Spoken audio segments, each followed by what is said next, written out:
প্রশাসনে যেভাবে রদবদল চলছে, পছন্দ মতো ডিসি, ইউনো, পুলিশ কর্মকর্তাদের যখন তখন এই এক সপ্তাহের মধ্যে নানান জায়গায় রদবদল শুরু হয়েছে। যেটা লেভেল প্লেইং ফিল্ড, মাঠে নির্বাচনে সব দলের সমান অধিকার, এই সমতা রক্ষার যে দাবি আমাদের অন্যতম দাবি, সেটা ভঙ্গ হচ্ছে। আমরা দেখতে পাচ্ছি একটি দলকে খুশি করার জন্য কোন গোপন সভা পরামর্শে হয়তো এই কাজটা চলছে। এ ব্যাপারে প্রধান উপদেষ্টাকে নিরপেক্ষ থাকার জন্য আমরা আহ্বান জানাচ্ছি। তিনি প্রতিশ্রুতি দিয়েছিলেন যে সব ব্যাপারে আমি নিরপেক্ষ থাকবো, এগুলো আমার দায়িত্ব, আমি দেখব।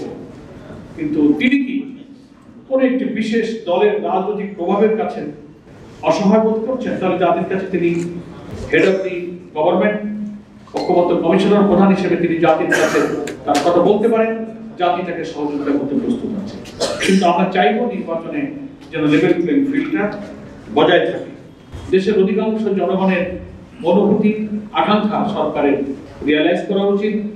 অবাধ এবং সুষ্ঠু নিরপেক্ষ নির্বাচনের জন্য জুলাই অভ্যুত্থানের এক সাগর রক্তের বিনিময়ে অর্জিত একটা নতুন বাংলাদেশের এই স্বপ্ন যেন পূরণ হয়, সেজন্য জনগণের আকাঙ্ক্ষার দিকে আমরা সরকারকে গুরুত্ব দিতে বলবো। তিনি যেন কোনো রাজনৈতিক চাপে আমাদের এই সম্ভাবনাময় নতুন রাষ্ট্র কাঠামোর ভিত্তিতে একটা নতুন বাংলাদেশ গড়ার এই প্রচেষ্টা যেন কেউ ভেস্তে দিতে না পারে, এই জন্য আমরা সরকারের কাছে 8 দলের পক্ষ থেকে আহ্বান জানাচ্ছি।